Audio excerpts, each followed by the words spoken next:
से कुछ लोग होंगे, मैं तो तब पैदा भी नहीं हुआ था जिस समय की ये घटना है।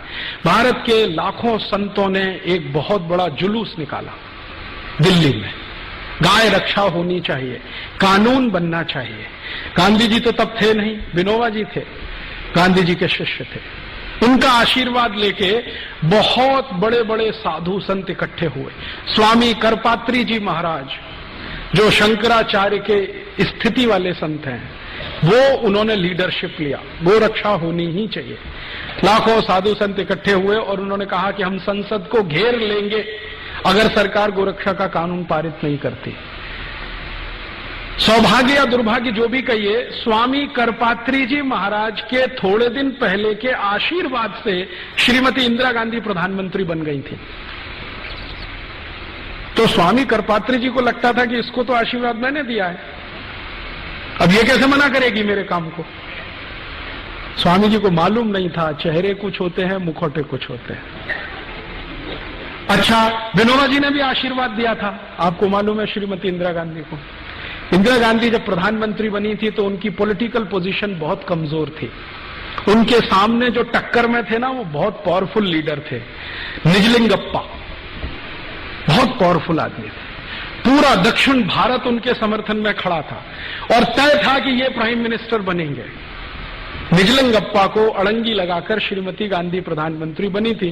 तो बहुत सारे संतों से आशीर्वाद लिया था, तो करपात्री जी ने भी दे दिया, विनोबा जी ने भी दे दिया। अब प्रधानमंत्री बनते ही याद दिलाया विनोबा जी ने, वो काम करो ना मेरा, वो हत्या बंद करने के लिए कानून लाओ। तो कहा बाबा अभी थोड़े दिन संभालने तो दो। तो बाबा ने कहा कितना दिन लगेगा संभालने में। तो दिन बीतते गए और करपात्री जी महाराज का धैर्य चुक गया, तो उन्होंने एक बहुत बड़ा जुलूस निकाल दिया। सरकार को घेरना है, संसद को कॉर्डन कर देना है, कोई अंदर जाएगा नहीं, कोई बाहर आएगा नहीं जब तक गोहत्या बंद नहीं होती। आप जानते हैं क्या हुआ? जिन करपात्री जी महाराज के आशीर्वाद से श्रीमती गांधी प्रधानमंत्री बनी थी, उन्हीं के ऊपर श्रीमती गांधी ने गोली चलवाई। और एक नहीं, सैकड़ों साधु उसमें मर गए, लेकिन गो हत्या नहीं रुकी, वो वैसे ही चली। उसके बाद स्वामी करपात्री जी ने, उनके शिष्य बताते हैं, मैंने कभी उनसे सीधे बात नहीं की, स्वामी करपात्री जी ने श्राप दे दिया। और वो ये कहते हैं कि उसी श्राप का दुष्परिणाम है कि जिस तरह से श्रीमती गांधी ने गोलियां चलवाकर मरवाया था गोरक्षा भक्तों को, उसी तरह से श्रीमती गांधी मारी गई।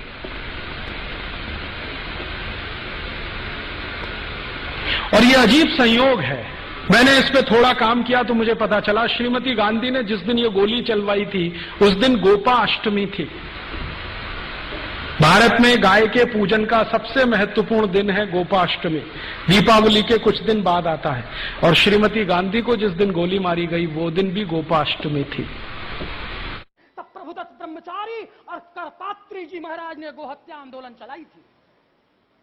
श्रीमती इंदिरा गांधी उस समय प्रधानमंत्री थी। बापूजी आगे आगे गाय चल रहा था, शायद उसमें आप सम्मिलित भी होंगे, और पीछे पीछे हमारे संत चल रहे थे। और सत्ता के मद में मतवाले लोगों ने बेमंत से गोली चार्ज किया था और उसमें संत भी मरे थे और गौ भी मरी थी।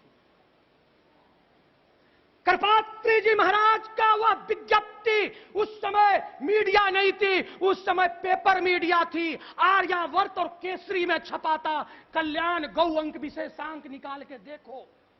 उस समय करपात्री जी ने हाथ जोड़कर कहा था, हे सत्ता के अधीनों, हमारे पूर्वजों ने संविधान स्वीकार किया है, उसमें भी मेरा भी हक है, मैं भी भारत का नागरिक हूं। आपने संतों को मारा, जाओ हम संतों का खून माफ करते हैं, लेकिन याद रखना एक गाय की हत्या हुई, जाइए आपका कुल का नाश गोपाष्टमी तिथि में होगा।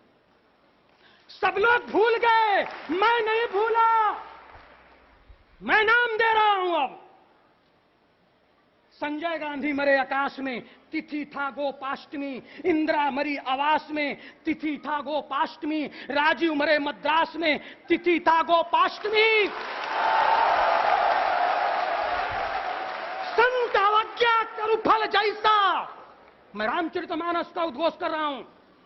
संत अवज्ञा करु फल जैसा, जरई नगर अनाथ कर जैसा। मैं भारत माता को बचाना चाहता हूं।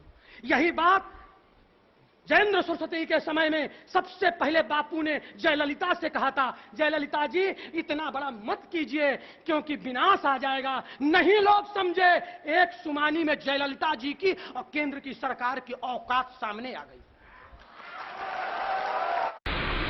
ये सब हुआ लेकिन गो हत्या नहीं रुकी। विनोबा भावे जिन्होंने आशीर्वाद दिया था श्रीमती गांधी को, वो जीवन के अंतिम दिनों में डिप्रेशन में चले गए। इतने डिप्रेशन में चले गए कि उन्होंने आत्महत्या कर ली, खाना पीना छोड़ दिया। जैन संतों की भाषा में कहूं तो संथारा ले लिया, और कॉन्स्टिट्यूशन की भाषा में कहूं तो आत्महत्या कर ली। इतने डिप्रेशन में गए विनोबा जी।